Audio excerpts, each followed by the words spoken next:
All right, back another episode with John Warren. Back at it again. We had the genius idea of recording 2 episodes in one day. One day. We did the Pussifer album review, Music Unraveled, if you guys want to check that out. And now we are going to be nerding out super hard and offering up our humble assessment of the new Disney Plus show based in the Star Wars universe, The Mandalorian. Yes, sir. Mando! Man, freaking Carl Weathers and that. Mando is a derogatory term. First of all, spoiler warning. Major. Turn this off if you don't want spoilers. Go watch it. We know what Come back happened later. to Baby Yoda. We know everything. And yeah, well, the little green guy. What species? The child. What species is the child? Do we know? No one knows. I've never looked it up, dude. What no species one knows. is Yoda? It's an unknown. No, exactly. That's an unknown species. But remember, spoiler warning. Come back later after you watch The Mandalorian, and we'll talk about it some more. Okay, here we go. From here on out, spoilers ahead. Yeah, they literally don't You know have what been warned. Yoda's species is. They do not know what his species It is. says humanoid. Yeah, George Lucas did that on purpose. Well, I mean, humanoid just means 2 legs, bipedal, 2 eyes. Carnivorous. He is carnivorous. That's right. I guess. He did feed him bone broth, and he did eat that amphibious, looked like a frog. Yeah. Yeah, he ate that. He ate it whole. He swallowed it.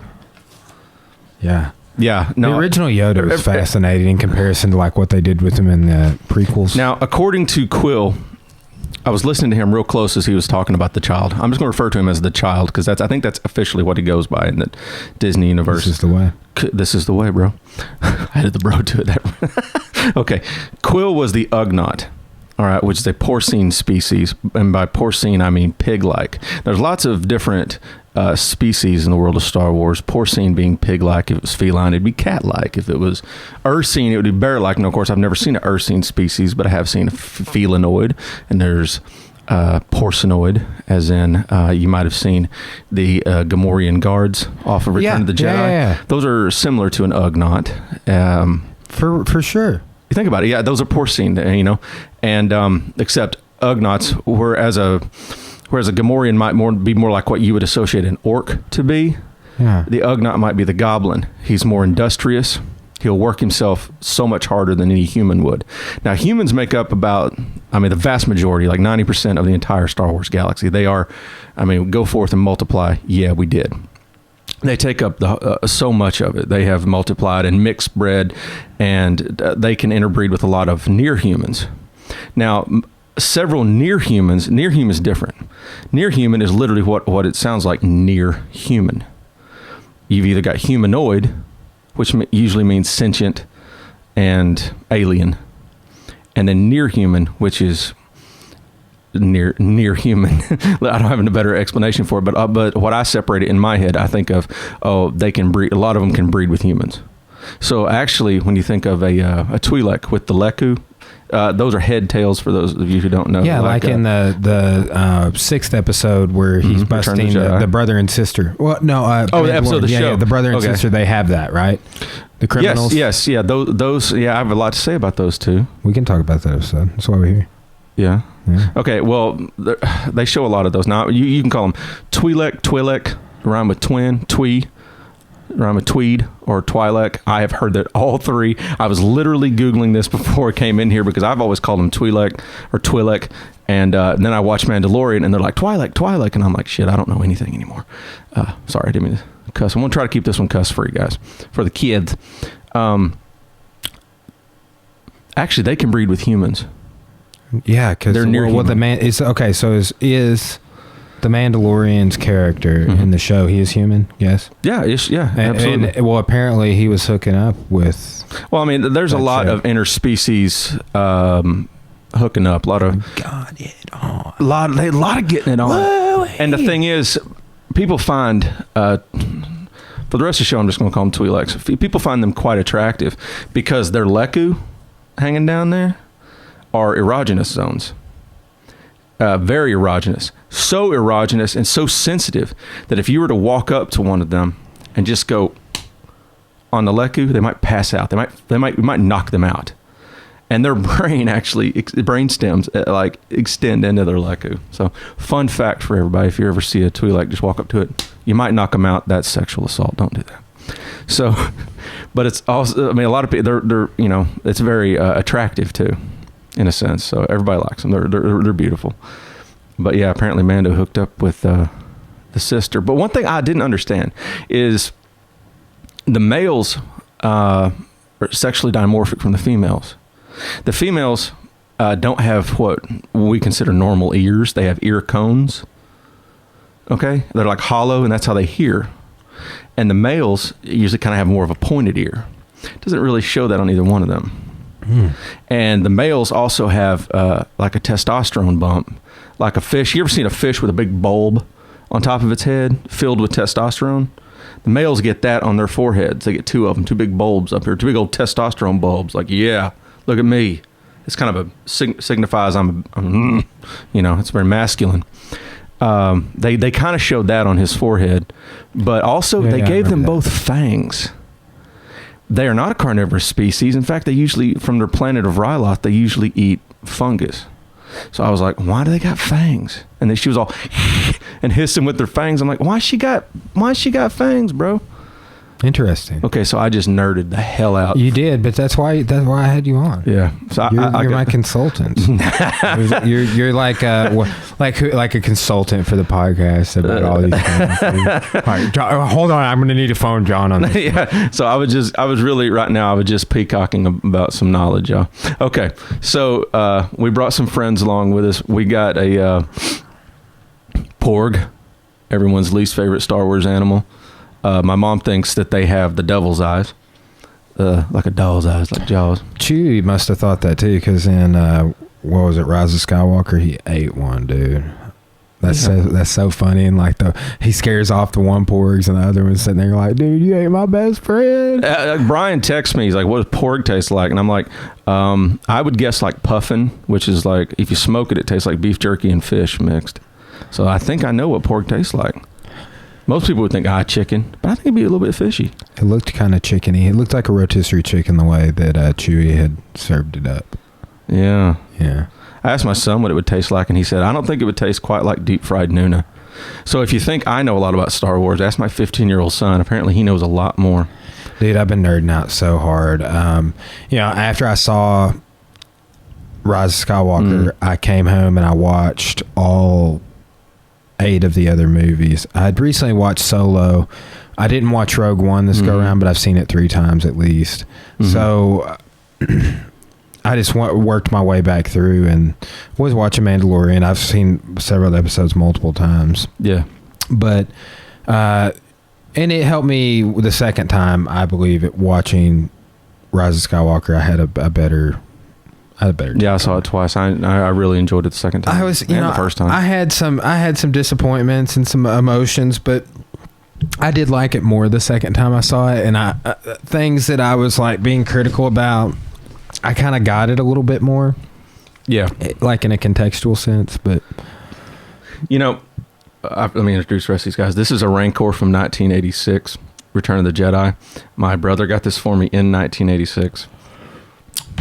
We got a few other things decorated here. This is from Shadows of the Empire, which is a whole podcast within itself. The greatest maybe multiples, dude. No joke. Let's be real honest. This is the greatest piece of EU expanded universe multimedia Star Wars project ever made. Don't you think? I think so. I do. Yeah. It came out in 96. Yeah. The great year, man.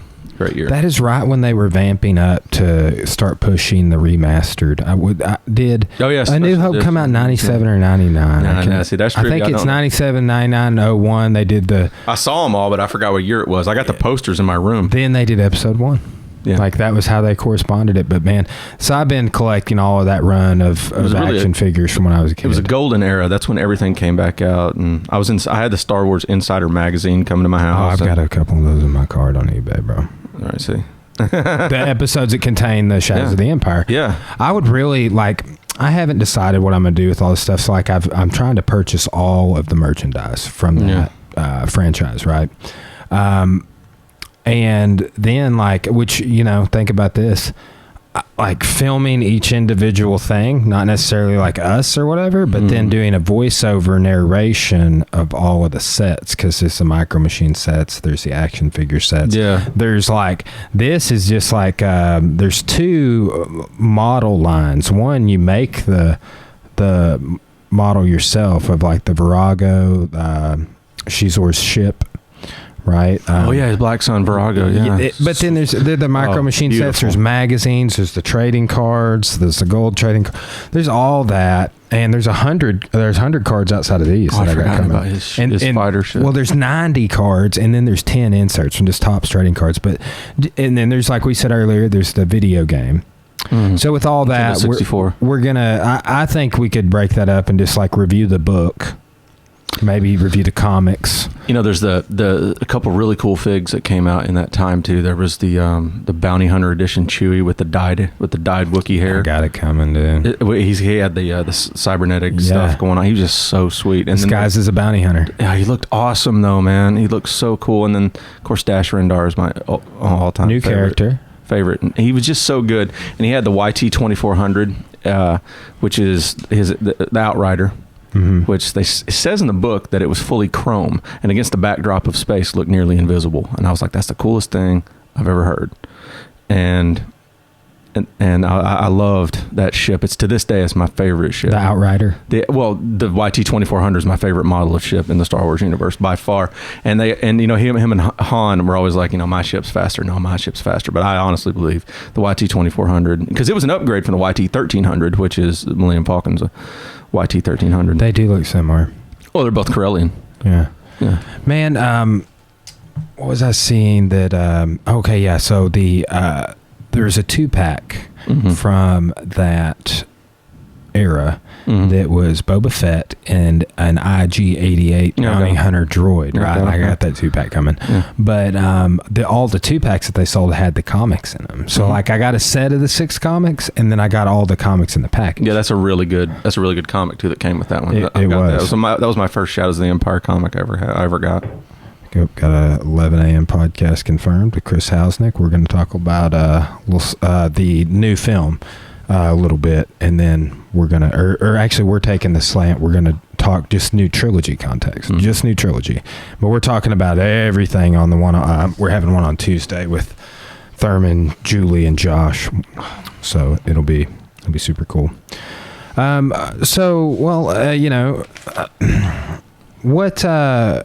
What would you say your favorite episode was? There were 8 episodes. Okay, I got to think of the name of it. I know which one it was, but I don't want to just go off saying, "Oh yeah, it was the one that this stuff happened in." Yeah, I know. That's how I think about them, because this is how it kind of breaks up, right? Sanctuary. Which is that the one with the brother and sister? It's the one where he was on that planet with Cara Dune. And it was real peaceful, and the Klatooinian Raiders came along. Yeah, and they had to. Yeah, there were 2 episodes that took place on the planet, right? I think he was on it for a little bit on the second. He first gets there, and then it was real peaceful, and he was thinking, they're like, you should stay here, and the Klatooinian Raiders were there, and they were kind of like orcs, but they're actually like, they look like dogs. They did look like dogs. Interesting aspect about them is they have extremely agile and dexterous hands. So imagine, instead of an orc that was super strong, like, and could beat you up with an axe, cut you to pieces with an axe really easy. Imagine an orc that was super good with guns, because they've got really, really agile hands, and it's a pretty deadly combination. But yeah, they had taken over an ATSD, and it was a deadly situation. And that's where he really got to show off Cara Dune. Yeah, that was when you had her MMA. Gina Carano. Man, she's fantastic. Well, okay, so here's something else. Like, all of the cameo cast people. Like, who were some? So let's talk about the director, producer, and then all of the famous pop-ups in like Nick Nolte as Kuehl. Yeah. But what do you got? What all of you noticed? Because you're like, yeah, Bill Burr's coming. And then when Bill Burr was on like the 5th episode or whatever, I was like, John told me this. Billy Freckles. Yeah. No, and then there was one of my favorite was the Deveronian, which to everyone else, the guy who looked like Satan. Oh, yes. That was Clancy Brown. There's one of those. I saw one of those species in, it was either Return of the Jedi or A New Hope on Tatooine. New Hope on Tatooine in the bar. Yeah, in the cantina. Mm-hmm. But that's a huge, there's so much written about that species. It's crazy. Like at the time, like, they just needed another costume, and they're like, "Well, grab that devil costume. We'll call that an alien." And that was it. That was it. And of course, fanboys wrote in, let's put a whole species about this race of devil-looking people, and the males have horns and are bald. The females don't have horns; they just got spots on their head where the horns should be. The reason they got horns up there, though, is from predatory birds swoop down and try to get them and just headbutt them with their horns and stuff. It's a really cool species, but not until the Mandalorian did I know they were fireproof.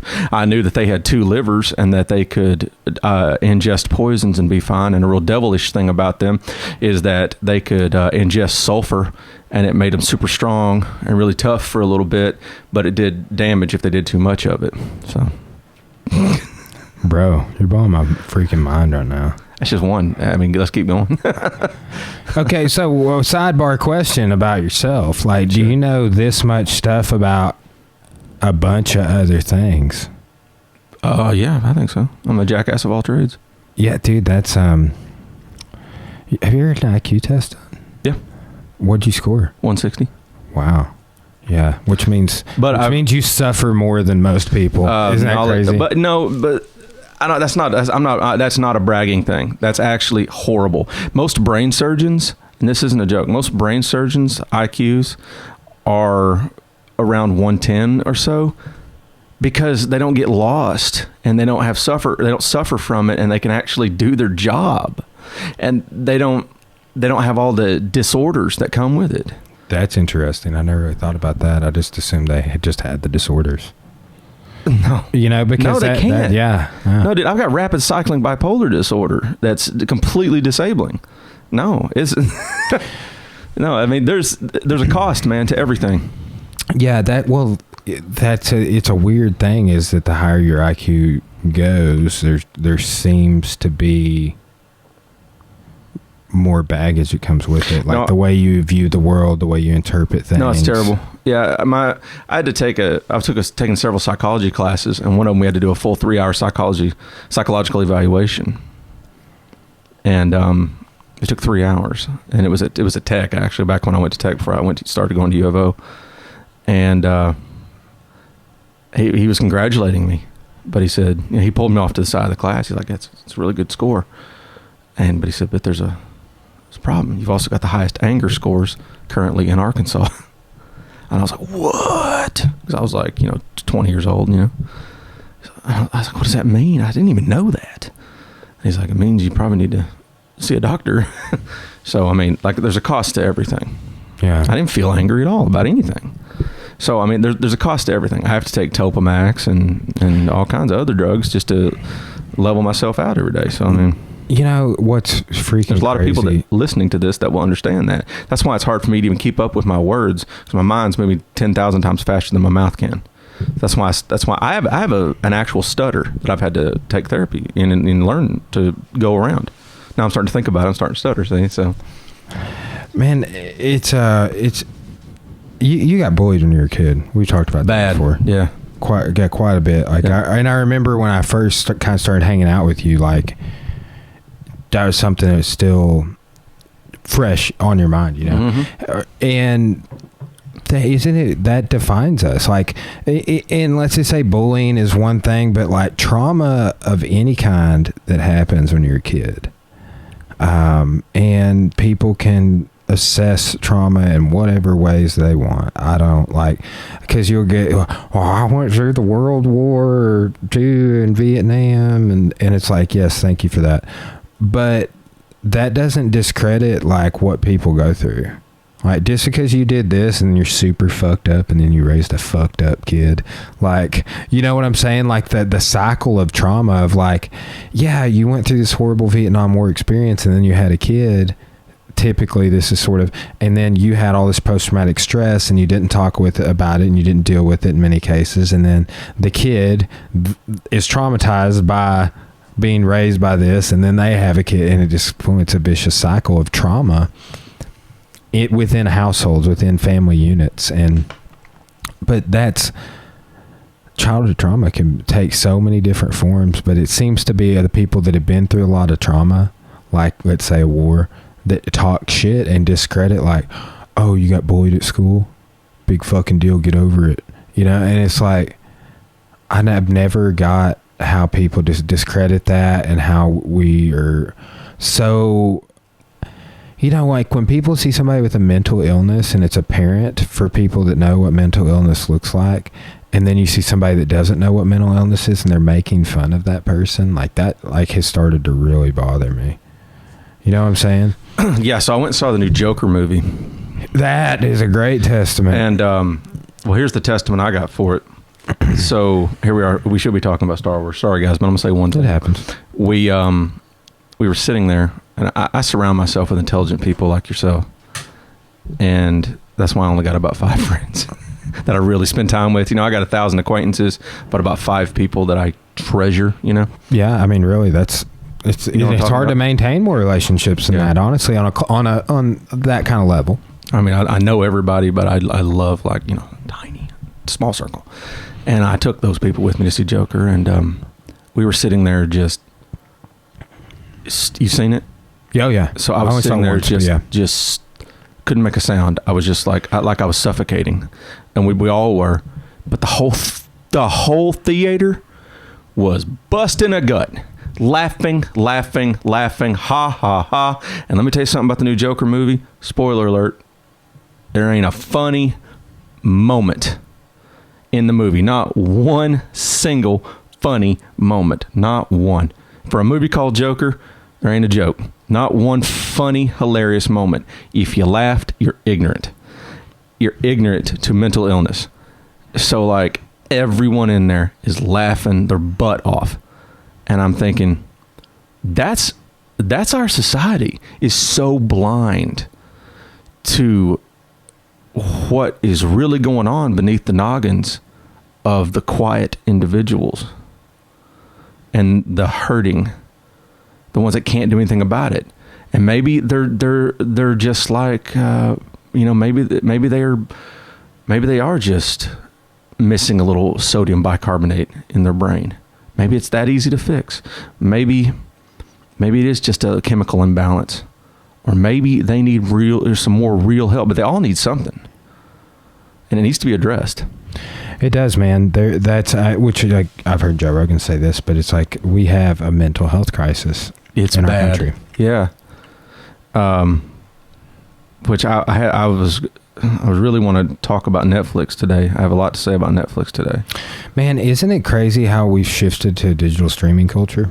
Yeah, and I could say a lot to that, but I have been a preacher for Netflix for a long time, and if I say, like, I've been like saying, kind of like I am about all the things I talk about that I'm so passionate about. So I'm gonna make one dark note. There's a film on Netflix. My second dark note, excuse me. There's a film on Netflix that is so horrible that I hate to even mention it, because the sick people that hear this are going to want to go watch it. I didn't watch it, but I know everything that happens in it. What is it? See, if I tell you. Do you see what I mean? Yeah. It propagates watching it. Yeah. Is Is it a real movie, or no? It's a documentary. A thought exercise. A 3-part documentary. Interesting. And it's a sick film, and it shouldn't be there. So now I've already sparked interest. Yes. But it shouldn't be there. It should have never been made. And see now, all right, let's just hope that we got stable people listening. Well, no, we don't, but I'm just going to go ahead and say it. I have never watched the movie. I know what happens because I was told. But it's called Don't F with Cats. Oh, I just heard about this. Everybody's been talking about it. Exactly. Everybody's been talking about it, right? It's a 3-part movie it's about a guy who, back in early 2000s, put videos up on Facebook and everything about torturing and murdering small animals. Motherfucker. Like little kittens. In the worst ways possible. Cats. And it shows the moments. Puppies, too. It shows the torture and everything he does right up until the point of death. Then it moves the camera over, but you still hear it, and they tell you in detail everything that happens. Now, This is a snuff film for all intents and purposes in my book. Now they're like, but it's our right to freedom of speech to show this. But I took nothing but criminal psychology classes for the first half of my college career. And the one thing I took from it was criminals are often not creative people. They're just a freight train of destruction, especially a psychopath, right? But so they need a train track for their freight train to go on. Films like this lay down a perfect freight train, a perfect track for their freight train to go on. Oh, something defenseless. This is great. I can get views. I can get clicks. I can get noticed, because like in our last podcast, I talked about negativity causes great attention. Yeah. Same. It's going to cause so many inspirational actions because there are so few laws that are on the same scale of hurting humans as there are animals. And so they're so defenseless. And humans can do evil things.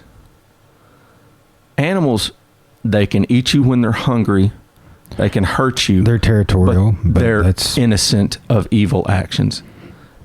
An animal will never hold a gun to your head so it can do horrible things to your baby. A human will only do that. Animals are innocent. So it's what they're doing there is they're putting a show up there that looks like, oh, that's interesting. It's a funny movie about cats. It's horrific. And so my son was like, oh, it's a funny movie about cats. And I was like, no, don't watch it. But what about all the other kids that are going to watch it and go, yeah, this will be a great way. Yeah. And so it's right there. So if I want to get on there and watch Queer Eye, or if I want to get there and watch Great British Baking, and I'm on PlayStation, it automatically starts playing, and I get to hear the mewing, and I know exactly what's happening to those cats. And I'm never going to tell you what happens to them. And rough. I couldn't watch that. At the end of the video, or at the end of it though, I kept reading. It says, "Oh, by the way, if you watch this documentary, you're part of the problem. Your morbid curiosity got the best of you. You're part of the problem." Okay. So, anyways, that's my dark moment in our wonderful Star Wars cast. It just made me sick to think that that's on my Netflix now, and I know there's a lot of bad things on Netflix. I get it, but so I had to figure out a way to remove it. But I had to kind of go in there and figure out a way to remove it. So use your thumbs down to get rid of that kind of stuff. But you see, what about all the people that don't know how to do that? Yeah. And it's going to be right there on your front screen. It's on mine. I watch less Netflix right now than because Disney Plus is fire. Exactly. So you're not going to find that on Disney Plus, but... Isn't it crazy how like some of the Star Wars films, for example, it'll say contains tobacco depictions.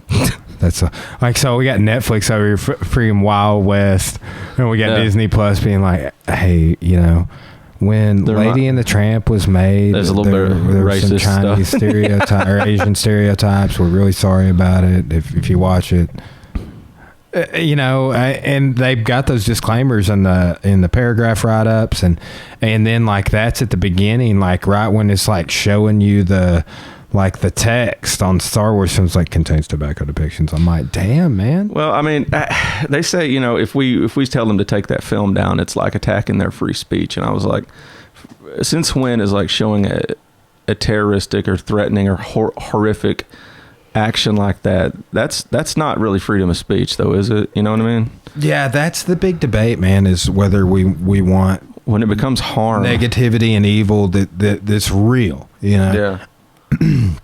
in our faces. So I ranted, and I knew I was going to, and I'm sorry. It's the caffeine, guys. Well, maybe people will talk shit in the comments. Good. Now, here we go. The Mandalorian's best episode. See, this is what happens when I get serene, guys. Get me all manic. My favorite episode was Serenity, because it's the first episode that Din Djarin. Ooh, I said his name.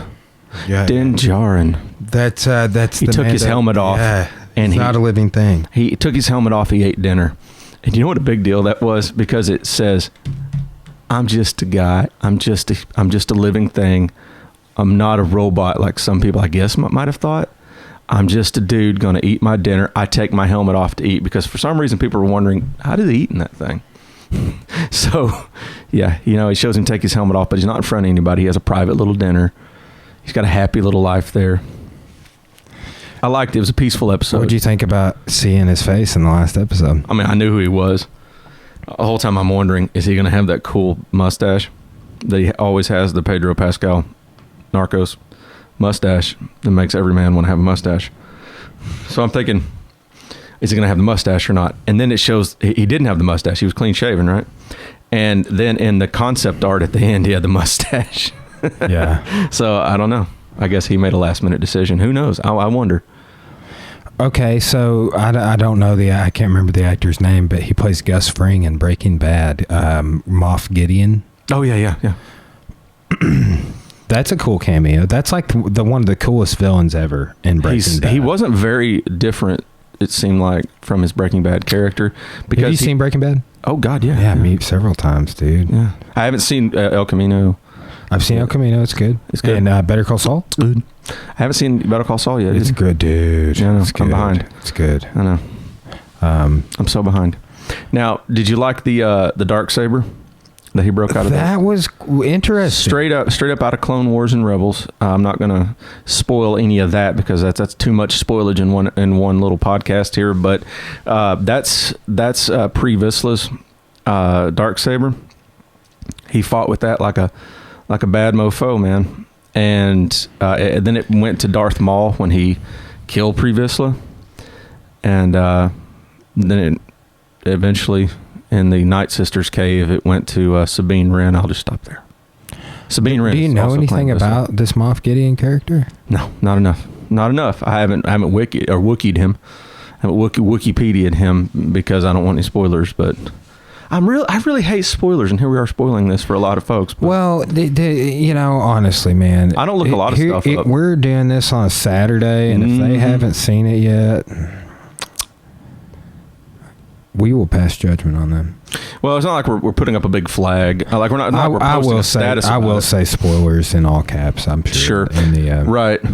Because you don't want to ruin it, and we'll talk about some Last Jedi and stuff here in a little bit. My favorite episode was probably the where he goes on there to break the brother.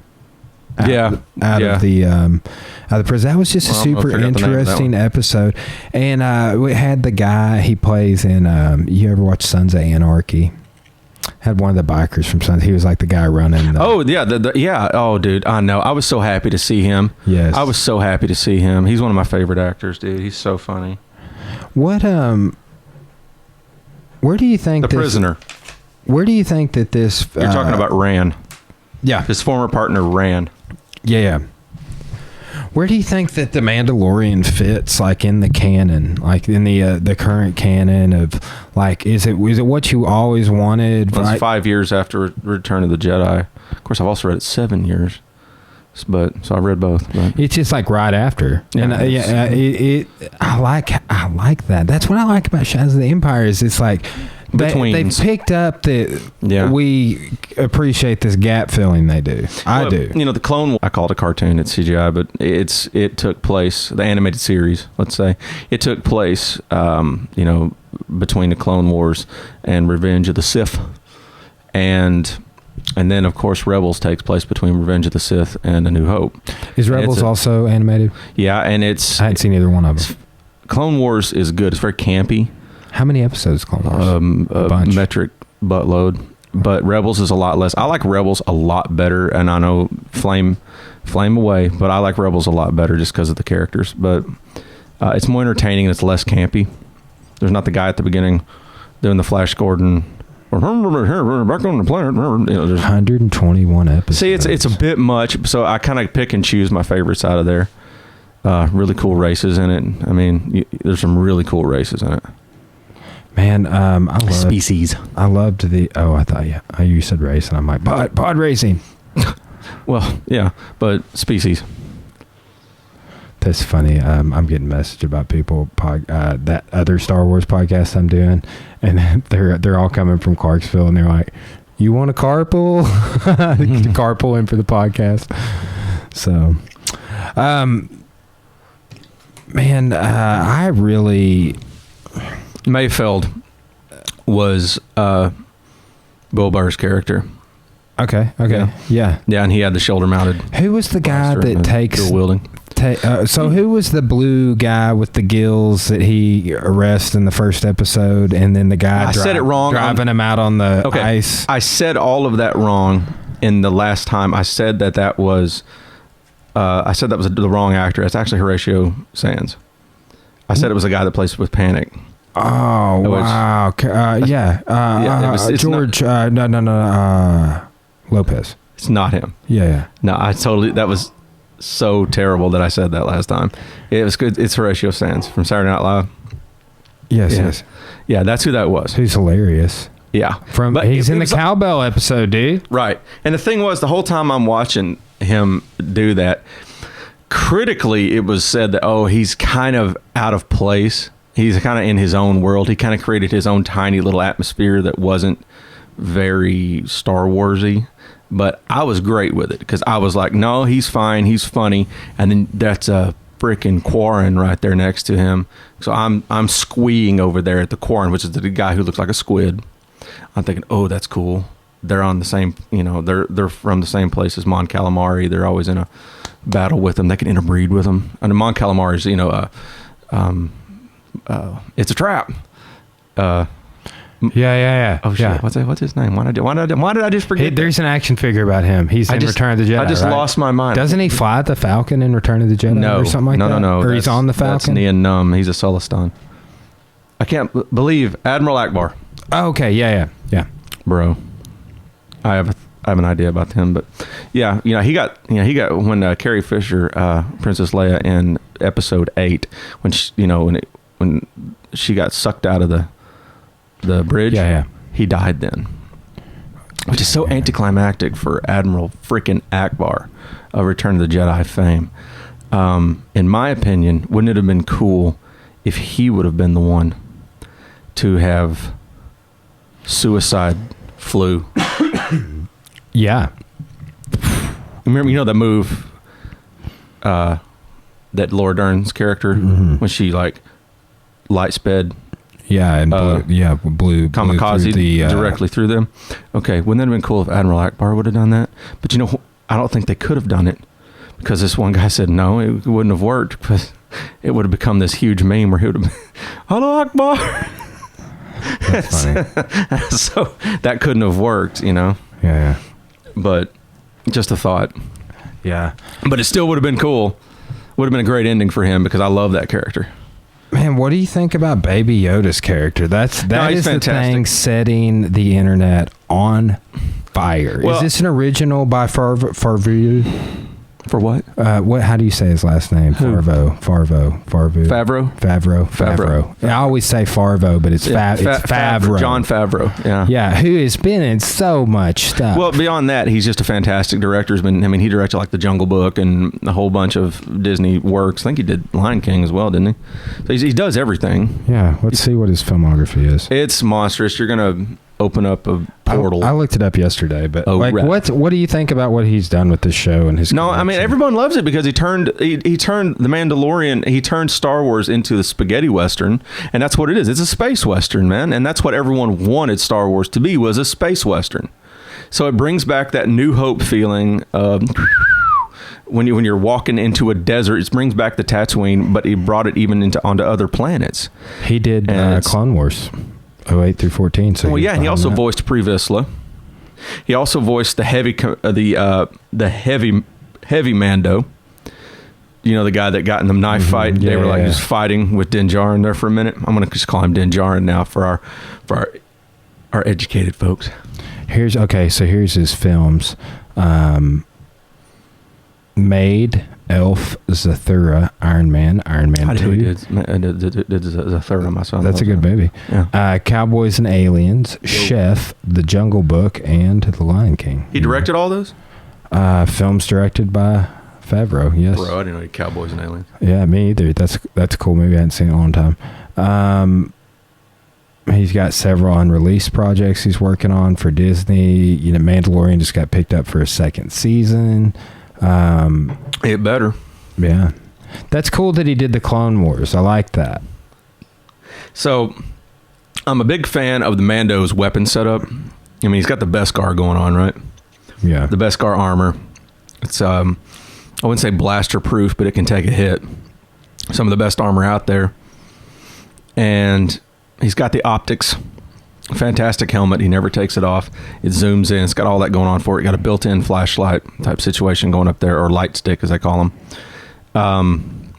Did you say the flamethrower? Well, no, you know, he's got the flamethrower in both hands, or in both wrist mounts. Okay. I thought it was just one, but it's actually in both. Flame mounts in both. And he's got the grapple where he can pull people in. He's got a vibro knife down here in the right greave. But he's also got the blaster pistol. And his blaster pistol, you know, the gas, those actually fire by gas cylinders. Like, it's got a gas cylinder and a battery. So you got to charge the battery and you got to keep a gas cylinder. Now, gas is mined from planets like gas giant planets like, you know, Cloud City was one of them. They mined Bespin, blaster gas. Yeah, Bespin, right? So, well done, sir. Is it, you know, I heard somebody pronouncing it Bespin. Oh, they are wrong. That's why I'd never heard it pronounced that way. Matter of fact, it was that it was whoever was narrating the audiobook of Shadows of the Empire I was listening to. Crap, maybe they're right. Well, nah, I mean, on some of those audiobooks, well, that is like we were talking about with Shizor. Yeah, well, I think that's right.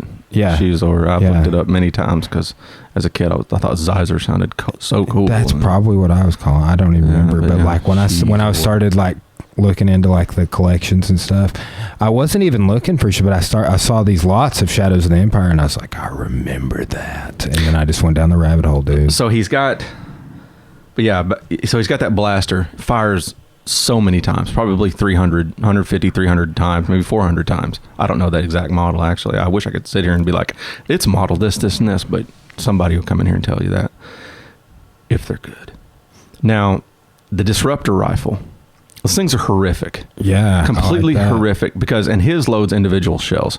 Now, those things are so horrific that one of the characters off of Rebels, he's Lasat. Lasat.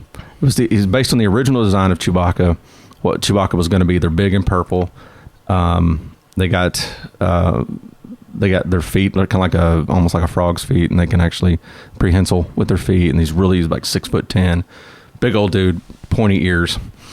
Anyways, his entire race was pretty much wiped out by Disruptor rifles. They're terrible, and they're described as the most painful death ever, because when you're shot with it, you disintegrate, and you disintegrate from a material form, like simultaneously, and it's so vast on your entire living being, like everything disintegrates simultaneously, so horribly and so simultaneously that time actually slows down for you. And so imagine your hand being on fire during the worst part of that pain. Imagine that on your whole body and time slowing down. So even though you disintegrate that fast, imagine your whole body going through that, but time slows down, so you experience for many, many moments. Yeah. And he did that to several Jawas just because they took his stuff. Oh, dude, what did you think about that Jawa chase scene? I thought that was super cool and well when he's done. chasing the sandcrawler. Yes. Yeah, that's what I'm talking about. But Yes. he's just like, oh, they took my stuff. I'm just going to just take vaporize the shit out of them. But that's what I'm trying to tell you. That's a horrible death. They shouldn't have taken his shit, John. They shouldn't have, because he flat out disintegrated them in a slow, the most horrible death known in the galaxy. Yeah, and it's so funny, like when he goes to like barter with them to get his shit back, he's just like, it's my stuff, and like and they're like, no guns. He's like, it's my religion. Yeah, it's my religion. Man, this is such a cool show, dude. So after he puts his shit back together and leaves that planet, he goes to does he go to Tatooine? He goes to that desert planet. I don't remember where it is, but he goes from the desert planet where Kawil is, and where he gets Baby Yoda, and he leaves there and goes to that place where the lady works on his ship. Yeah. And babysits Baby Yoda. Well, he ends up at Tatooine eventually because he meets that one actor's son, but it's anyways, Toro's as the character's name. And that's when he goes on hunting the hunter, right? They hunt that female bounty hunter. Yeah. That was a cool episode. Speeder bikes. It was pretty cool because Tusken Raiders, swoops, and we got to see him communicate with. It was a very big callback to Native Americans in a sense, because like in the old westerns when they would communicate with sign language. Yeah, he's like... it was theirs first. It was their planet first. Yeah, he's like the locals, and he's like, they are the locals. Yeah, we're the visitors here, you know. I mean, that was a really great Native American callback. I was looking at your poster, Native American poster there. I was thinking... Yeah, the Shaman, man. Universal Shaman by Jeff Wood. If anybody... get on ZenDragonGallery.com. I was looking at that and trying to... artwork. I was sitting here trying to focus on the Native American. Then I saw that and I was like, dang, man. Man, well, see, I got my statue over here, too. So my grandpa left it for me. Yeah, I got my tattoo. Yeah. Man, but yeah, so I'm sitting here thinking, that was just such a great callback to the spaghetti western. How he's communicating with the whether it be the Cheyenne or the Sioux. Everybody's or the Apache. kind of said that. Oh, I've been reading a fire book about the Comanche, bro, called Empire of the Summer Moon. It's good. I got like probably 4 chapters left.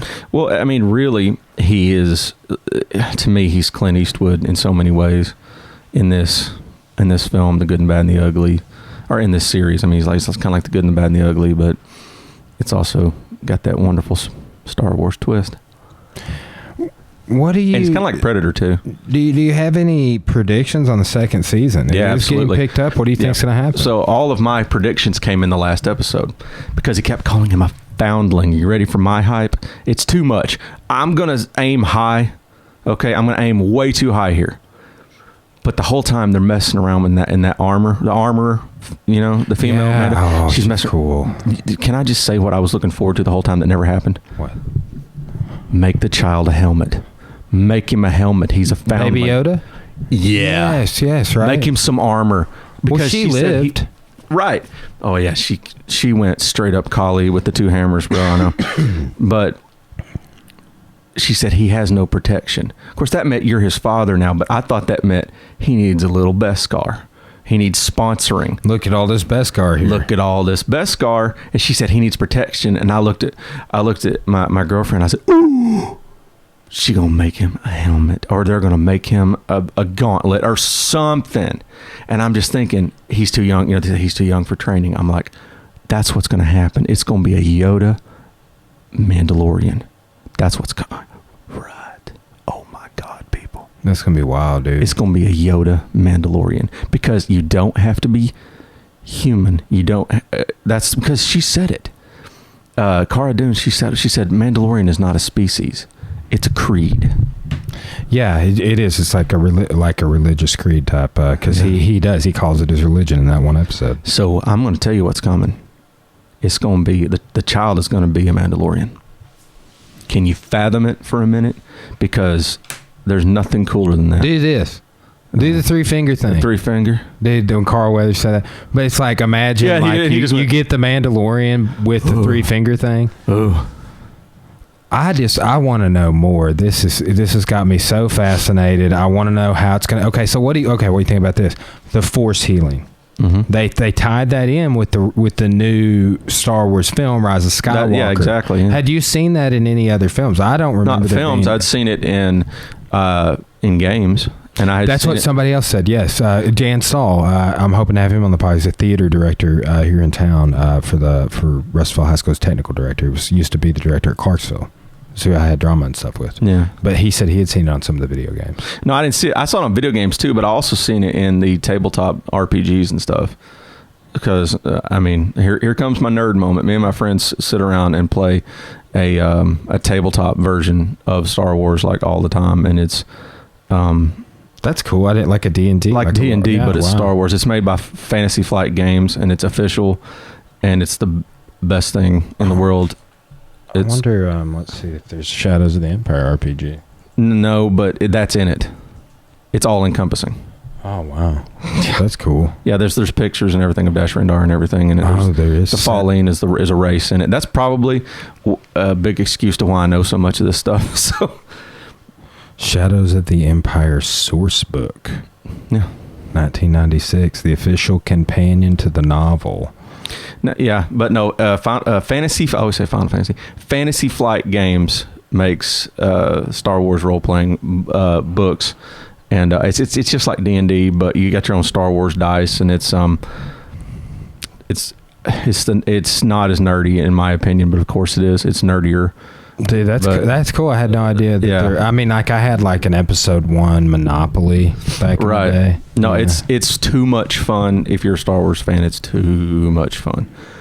Too much fun. If you're a super fan. So it helps you like learn. It's just an excuse to sit around and talk about Star Wars, really. That's why I started this podcast. Exactly. So it's really just an excuse to get together with your friends and talk about Star Wars and to learn more about the species. Is that how you think you picked up a lot of your knowledge? That's what I was saying. Yeah, that's probably why I know way too much about it, is because I've constantly done research and stuff, and so when I'm sitting there watching the Mandalorian's literally just watching the game, and I'm sitting there like watching. People are picking up my secrets now. They're like, when he picks up the E web cannon, I'm like, oh, that's a gunnery skill. That's different than heavy range skill. So like, or when they're like fighting hand to hand, like, oh, that's the brawl skill. He's using that right there. He must have a really high brawl skill compared to his melee skill. And when you took out the Tusken Raider, I'm like, oh, that's a gaffy stick. Yeah, that's a melee weapon. Some of those are two-handed, some of those are one-handed. That's a melee weapon. There's a whole like. Is that what Rey carries in the new film? No, hers is just staff. Okay. Yeah. Do you notice that's what her lightsaber was made out of? Was her staff? Her lightsaber at the end. I did. Which, let's talk about something real quick. What do you think that Finn was trying to tell her the whole movie? Rise of Skywalker. Okay, so there's spoiler for Rise of Skywalker. There's another one. We'll kind of transition into that. There was another moment in one of the previous movies where he kind of doesn't quite, and I wonder if they're doing that to kind of like build tension up, because if they do a Rey series of movies, which Rise of Skywalker page on Facebook shared that they're going to do. That's insane. I had no idea. Then you know that Finn's going to be back, and that's what I want to see, man. And that was my biggest disappointment with the new trilogy was like, Palpatine's cool. I bought this thing of him on the internet for $30, but like, the same bad guy for literally the entire and everything else too. Everything that's ever been put out, Palpatine's the guy pulling the strings. And I'm like, come on, who's like, you know what everybody was most excited about, I feel like, in the first 2 episodes of the new trilogy was the idea that Snoke was the new Palpatine. That the Palpatine was gone, and that there was that the Sith had come back somehow, and that Palpatine wasn't the guy. And man, when like they introduced Palpatine, there was some excitement there, but that was my biggest critique of the whole thing. I'm like if they do a Rey series and they bring Palpatine back, I'm gonna be fucking pissed. Okay, right now I'm stuck trying to figure out if he literally he said I made Snoke, and then I see Snoke in vats in episode 9, and I'm sitting here thinking that I had been thinking for a long time that Snoke, do you know he was born the same year as another famous character in the Star Wars universe? Ezra Bridger. Okay. The main character of Rebels. Okay, the kid you may have seen pictures, and I was looking at Ezra and he looks just like Snoke in the face. Same, and I was like, oh my God. And I haven't finished all the stories about Ezra. That'd be wild. Is that on Disney Plus? Yeah. Rebels? Oh, it's so good, dude. So good. What was your assessment of the new trilogy of Force Awakens, Rise of Skywalker, Last Jedi? I'm never going to say a bad thing. Now, back in my day, a fanboy was someone who loved everything about Star Wars, no matter what it was. But nowadays, a fanboy has become the quintessential complainer. I'm not that fanboy. Nowadays, I'm still the old school fanboy that doesn't sit shotgun in my car. I sit Chewy.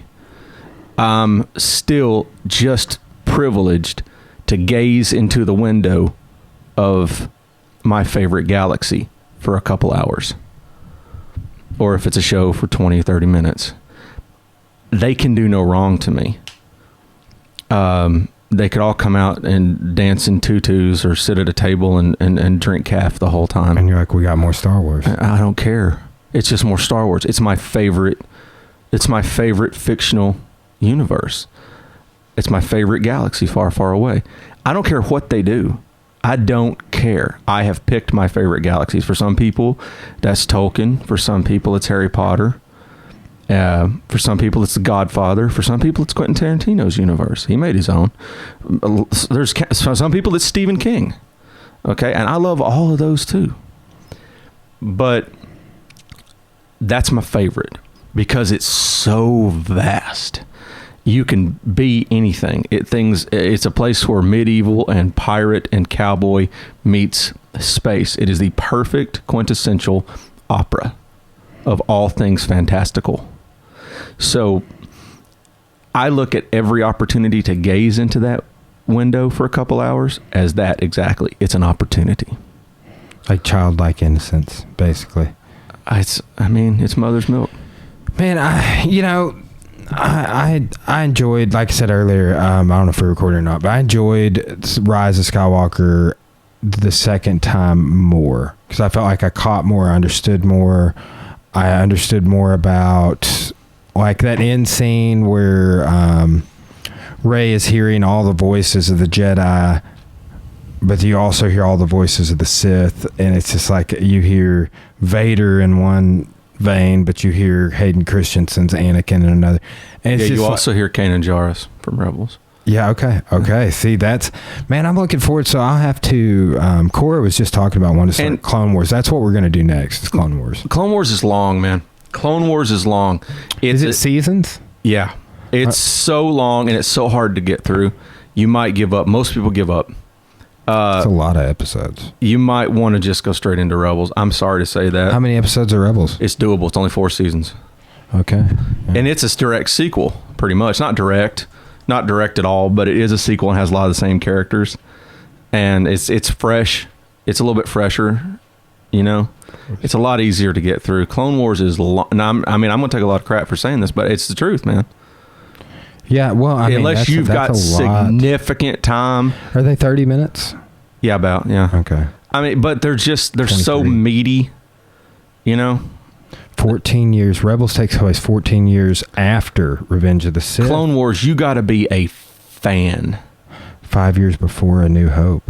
Wow. But you'll learn so much. And I've got a book on Star Wars languages. So like Huttese is kind of like the second language of the Outer Rim. So like when the first episode, Mandalorian walks in and the guy's complaining that he spilled his drink. He's like my yokola. I'm like, that's his drink. That means drink. Cause I know a little bit of Huttese. And then he goes, yeah, you spilled his drink. And I was like, man, that's a nerdy moment in my life, man. Yeah, I can speak a little bit of Huttese just from reading this funny books. I got to find that one and let you borrow it because it's kind of funny. It's real kind of primitive. It's kind of easy to understand. Yeah. And like alcoholic drink, like wine is go-cola. And there's drink is yokola. And I was like, man, that's funny. I'm like, that's nerdy, right? When I'm sitting there and I can understand what they're saying in another Star Wars language. That's like Trekkies who speak Klingon, How much of this do you think is done intentionally for nostalgic reasons to? Oh God, like everything. Yeah, like with the Zabrak, that Kara was fighting in that where she was tied together with the electric coil. She's in the pit fight. Mm-hmm. He's a Zabrak. He's an Iridonian Zabrak. He wasn't a Dathomirian Zabrak. Dathomirian Zabrak, the male Dathomirians grew up on Dathomir, looked like Savage Opress or Darth Maul. Iridonian Zabraks, they're the ones with horns, kind of like Darth Maul, but they had the facial tattoos and grew up on a really harsh planet. Got 2 hearts. Interesting. Kind of cool. Really, really harsh looking. What is the actor that played Darth Maul's name? Do you remember? Yes. Is it Ray something? Ray Park. Caleb had lunch with him. You're kidding me. No. One of the nicest dudes ever, and I've never met him. I just know he's one of the nicest dudes ever. Have you ever been to any of the Comic Cons that have come around here? No, man. Can you believe that? Maybe we should go to one. No, I don't want to dress up. I've always wanted to go to one, though. I'm not... I don't do good in crowds, man. Dude, I get that. Like, if I'm not the center of attention, like playing a show or putting on a show or talking or speaking or something, but just blending in, it almost drives me insane. Dude, I've got... Is that weird? I mean, no. I got no trouble. Public speaking, putting on a show, standing on a stage in front of 1,000 people is easier than being a part of those 1,000 people. I definitely have to... It's weird. I have to be into it, man. I'm like so picky about what I'll go do anymore. Mm-hmm. And part of it's because like, well, this is what I want to do right here. Podcasting, exercising, being at my gym, teaching classes. Man, you've got so much energy. It's amazing. Well, I mean, it's too like I've really had to get picky about like, well, I'm not doing that. I'm not doing that either. Well, you know, my dad said, he said, every day you get older, comfort becomes more of a priority.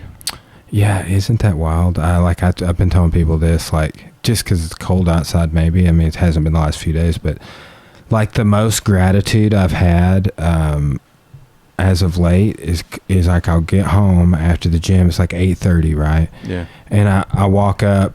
It's the walk from my car to my side door out there on the deck. It's cold. And oftentimes I might have just sweated or do whatever you need to do to that. Sorry about the puzzle. Oh, that's great, dude. But I've like maybe like have a damp shirt on or just be like have cooled down after working out. It's like you get out in the cold, it's extra cold. But like I feel that cold and I know when I get to my door how warm it's going to be inside and like the gratitude I feel. Like, oh man, I'm so fucking thankful that I have like this warm house to sleep in tonight. And I never had those thoughts or feelings until like literally like a few weeks ago. And it's just like, just all gratitude, you know? It's like, wow, I'm just like happy I have this house to come home to. It's like my sanctuary. Yeah, it is. And now that I have that, I'm just like, man, I never want to fucking leave this place. Like I do like, okay, but it's just like, dude, I've like made it, you know, like I teach at the university. I've always wanted to do that. The fact that I do it is a major win. And it's not 40 hours a week. It's like 25 to 30, you know? And then I got the gym and everything. And then like with what I'm doing with this, and it's great. And really, dude, there's no more time for anything else. No, you got to pick and choose. I mean, there is, but it's like also, like I was saying earlier on our last episode, it's like the cool part is like, people that I, not like yourself, but like people that I would normally not hang out with, I can have them on the podcast and have a conversation with them, you know? So it's like, it creates an outlet for me to actually have more social interaction in my safe space, so to call it, but...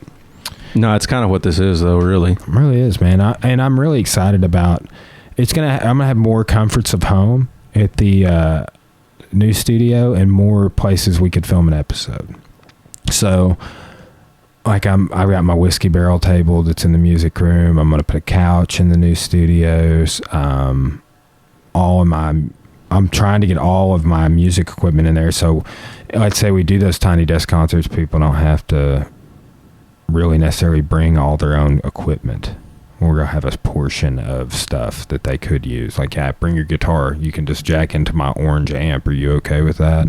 Or, oh, you want to bring an amp? We can plug it right into the mixer. You know, because like I'm getting set up to where we do, like you plug and play your instrument and we record this way, you know, so. I think it'll be fantastic over there if it's as comfortable for you. Yes. But it depends on how comfortable you are. Yeah, it'll be... People adapt. I think we're starting to get crowded in here with like just all the stuff on, not this stuff, but like when I'm like, sorry about this puzzle, dude. Look at these cards, man. I got this over here. I got a lightsaber. I got so much cool shit in here. I got like stuff over here that I can't even integrate into the room. But the new studio is way bigger, about 3 times the size. It's going to be awesome. So, you know, there's a lot of people that are here. I am. I'm swinging us back. I'm sorry, but I'm sitting here thinking about what do you like better about the Disney franchises? Like what Disney has done to Star Wars? Because everyone says it's worse. What do you like? What better? do? They cut out all the books, and I think that's a bullshit chicken shit move. Like I'm not happy about that. Yeah. Like because here I am. It's not like I'm overly committed. I really only read a few of the books when I was a kid. But they had so much source material to draw from, and they reinvented the wheel. That's what I'll say. Yeah. But what do you like better about the films that they did? It's a hard answer, right? Because I was asked that, and because, like I said, the negativity is so strong. You don't know one of the coolest things I saw. Well, it's small things. See, it's the things okay, so some people love the nostalgia. One, I think that's bullshit. Like, I agree. I think, like, look, be original. Like, you're cashing in on nostalgia. And then, like I think that's the biggest gimmick of, like, bringing back the original characters. I loved getting to see the original characters. Oh, Han Solo and stuff. But then it's like you also killed him in the first movie. You know what I'm saying? Let old things die. Yeah, okay. But, you know, and I get that. And I feel like this trilogy offers a lot of closure on them being able to start something new with new characters. And I want that. That's something I wanted from the new trilogy that I got some of. But it's like a half and half. It's like maybe this new trilogy will be the bridge to the future of new characters, new storyline, new Jedi, new Sith. I'll tell you what I liked about it that was completely new to me is that even with the prequels, even though they were new at the time, and even though we got some high def filming going on, it's corporeal. As in everything going on with the new ones, and I know it's just technology, but it's also the things they focus on. They've got some focus going on making everything feel like you could reach out and touch it. I know, and that is absent from the original trilogy, so it creates like gaps. Like in the original trilogy, it looks like you're gazing into a crystal ball, almost into a galaxy that's so far away. You don't see a movie set; you see something that. Like it's not real. It's a galaxy far, far away, and that's why we were so in love with it because we were all, pretty much, a lot of my friends at least, we don't remember it coming out. It was a galaxy far, far away. Now we look at the prequels, and they were hated at the time, but now we look back at them because nostalgic for us. But they were still a galaxy far, far away. They didn't look like anything we could touch because there was so much CGI, and CGI doesn't look real. Yeah. But there's so much that you can touch in the new movies, and I'm not just talking about practical effects. I'm talking about like you can. I think, like I said, maybe I'm just a nerd for 4K, but it looks. There's so many things you can reach out and ooh. So that that's what it would feel like. Mm-hmm. And I'm in love with those little details. Like I remember listening to Daisy Ridley talk about the lightsabers. She said something people don't know about those things. They're really heavy. And she said even before they screw on the blade for the fight scenes, mm-hmm. she said they put a lot of weight in it to so that when they have heft. So it represents the batteries and the crystal and everything that's in it to make it work, and the heavy metal that holds it. She said those things are heavy, and I'm like, I never thought about it. You always see them just whipping them little things around in the other movies. I never thought that thing would be bulky and heavy, and when Finn's carrying it, it's like, ugh. What did you think about like that was one thing that. Do you think Finn could be like force sensitive? Okay, this is why I was asking you. What do you think he told? He was trying to tell her. I don't know. I don't know. Well, everyone says it was that I loved you, right? It's been confirmed. That wasn't what he was going to say. What was it? Well, what I'm hearing now is that he could feel the force. That he was force sensitive. Do you think he could be Mace Windu's kid? Oh God, I don't even know. Because he would have to be a descendant of somebody that. Now, a lot of people say that's.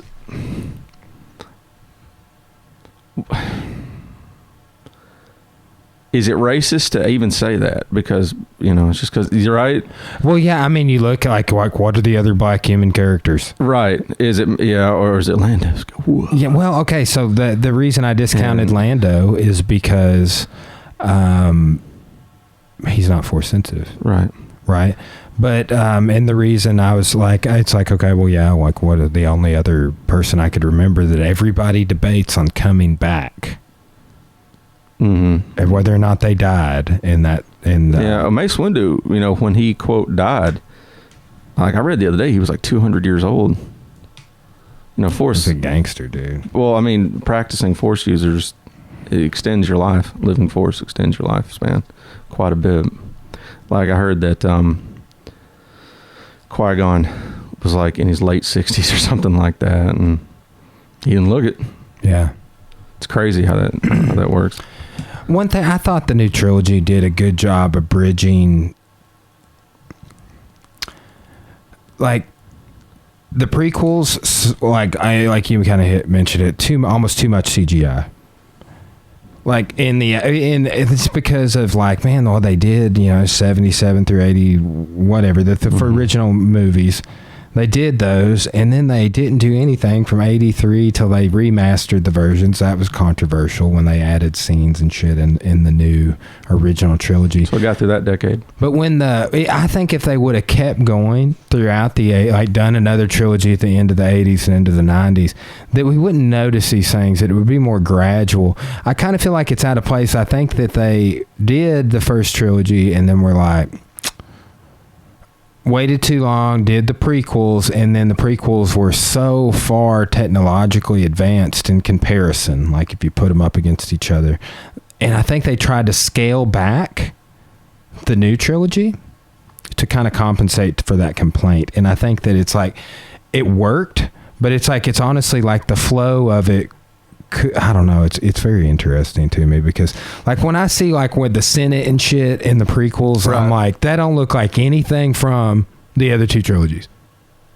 You know what I'm saying? Like when they're chasing that bounty hunter that tried to kill Padme and stuff. It's like that type of that city and stuff. The whole planet, cityscape. The city is a whole planet. City planet. I thought it's like that is such a contrast. Well, it's crazy that the Republic was being enforced by the Jedi, and the Republic became the Empire. So the Republic was being fought by the Separatists, which was the Roger, the Separatists being the droids and all that. So just think for a second. The clones were being enforced by the Jedi, were being run with, and all that. So basically the Jedi ushered in the Empire. They enforced it. You watch the Clone Wars and you realize, oh my God, like all the planets that were completely like the Jedi were like, yeah, you're just a separatist. We're going to take you over. The Jedi did it to themselves. So really it is time for the Jedi to end. It really is. And if I may borrow a little bit from Freddie Prinze Jr., he voices Kanan Jarrus on Rebels, and he said he was trained in he was taught all about the Force by Dave Filoni. Dave Filoni, the Mandalorian is a big brainchild of his as well. He directs a lot of it and whatnot, and he also has almost everything to do with the Clone Wars, with Rebels. He's really who George Lucas passed everything to. So if George Lucas said it, Dave Filoni knows it. And now he's passing everything to, or not passing it, but he works with Favreau. So basically what I'm trying to say is if Filoni says it, Dave Filoni says it, it's gospel. It's gospel, canon, it's factoid, okay? So you ever heard these theory of gray Jedis and all that stuff? The middle ground? Yeah. It's bullshit. Okay? And I've always said it. If you know anything about the Force, the way the Force really works, you know that it's always complete balance, light and dark. The whole thing is based on like Taoism. It's based on Buddhism. It's based on yin yang. Okay, it has to be perfect balance. There was always the two. So like at one point, the two smartest guys were what? You got Palpatine, you got Yoda. Well, it always flip-flops where there always must be two, right? There always must be balance. There always must be light. There always must be dark. And so you know what's going to happen at the end of the movies. You can call it. It's not rocket science at all. It's very formulaic. They have a formulaic. Well, yeah, and it's also Greek mythology. You got the wise old man, and I mean, everyone's like, oh, Darth Maul is going to be Darth Maul. No, Darth Maul, man, he's Sisyphus. Man, he's born to hell. He's doomed to roll the rock up the freaking hill and then for it to roll over his head over and over and over. He looks sick, but he's born to fail over and over and over. So you have to understand there is no middle ground. There's no Batman. There's the light side, and then there's dark. There is no middle ground. That's bullshit for all those guys like gray Jedi. I think no, you're kidding yourself.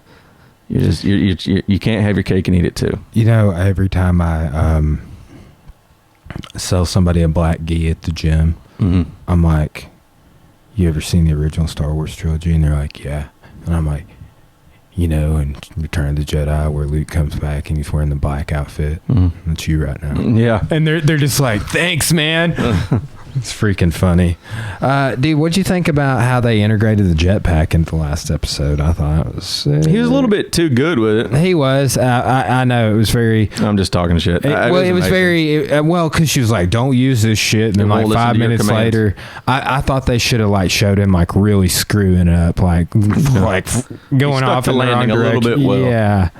He probably should have crashed at least. Dude, I had a guy on the podcast a couple of days ago that used to rappel out of helicopters to fight fires, and one time he landed like on his hip and like ended up having that hip replaced later. Yeah, and crazy, man. I don't know why they didn't do that, but I mean it's probably because Mando's in his 40s and they're like, man, if he falls wrong, he's going to need his hip replaced.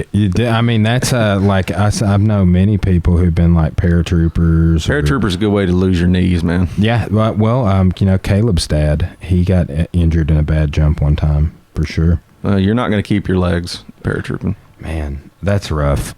Well, let's wrap up with this. Like, what is your assessment of the new film?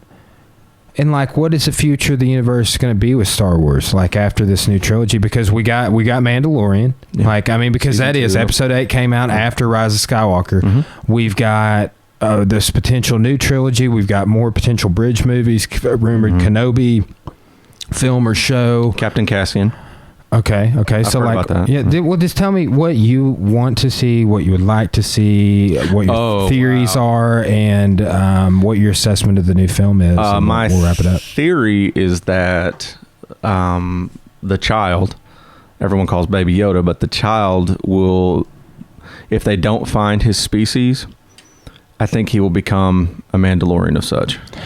Do you think they're doing that to kind of like we're just looked up like, oh, what species is Yoda? Do you think they're just trying to answer that for us? I don't know. Like I said, I hope we don't find out what his species is in a way.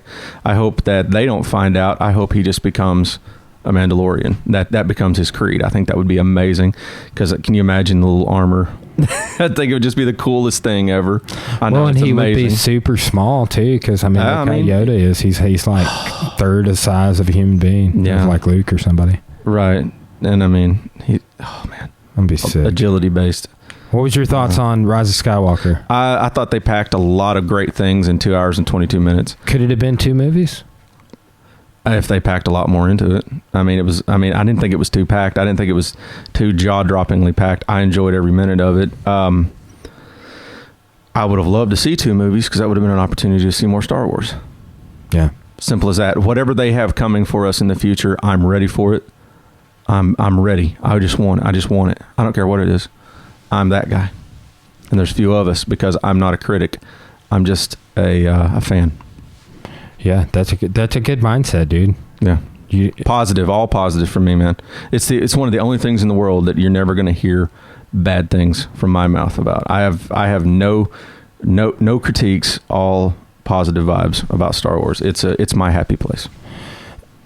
So from that vein, not talking about bridges or shows or like what would you like to see happen after the closure of that story in terms of the continuity? I don't want to see another thing from the Skywalker universe.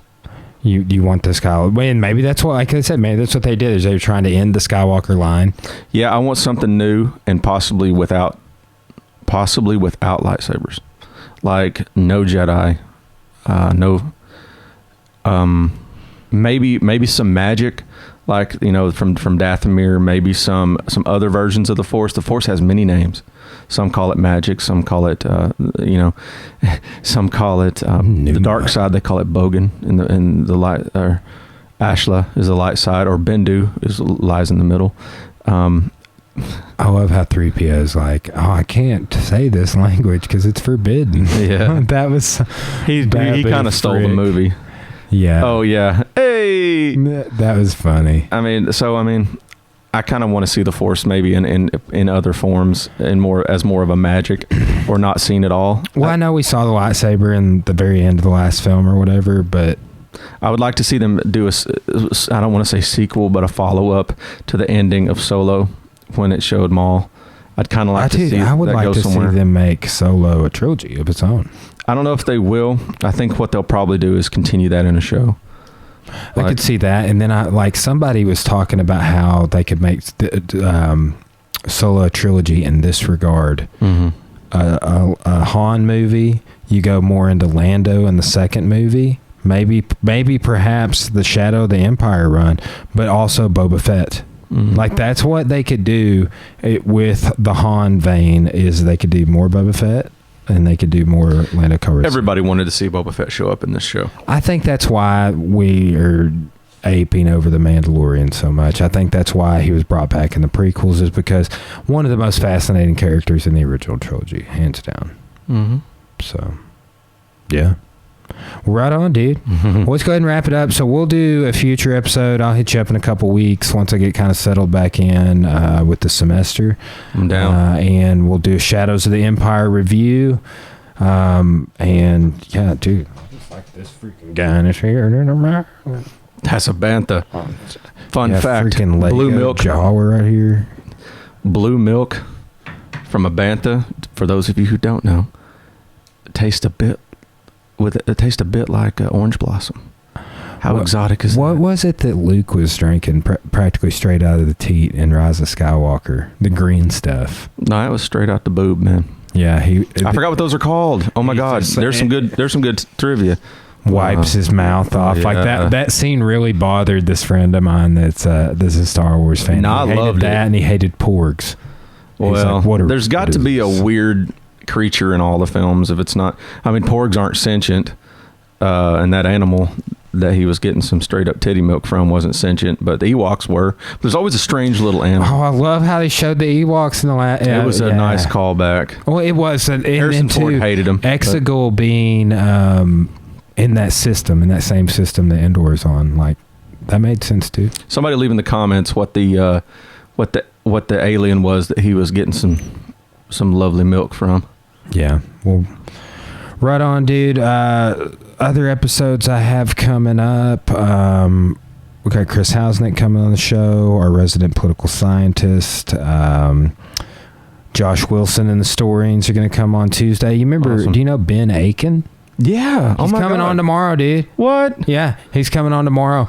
We're going to talk about, he teaches like a music class to people with Alzheimer's. Yeah. And like chair yoga and stuff. But he is sort of like, I guess maybe the activity director for that 24-hour care facility in Clarksville. They have 120 24-hour residents, about to have more, and 160 employees. That's a lot of employees for a business in Clarksville. Dang, dude. But he has no idea.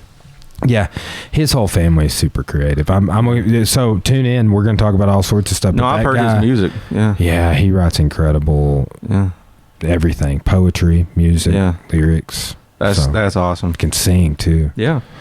All right. Well, cool. Well, you guys tune in for that. John, thank you so much for taking the time. My pleasure. To record 2 episodes 7th today. time. Oh, this is 8th episode of what? We did a twofer, man. Twofer. Yeah, which was a good idea. And I always look forward to having you back on the show. Hey, man, may the force be with you. Yes. This is the way. This is the way. All right, man. Signing off.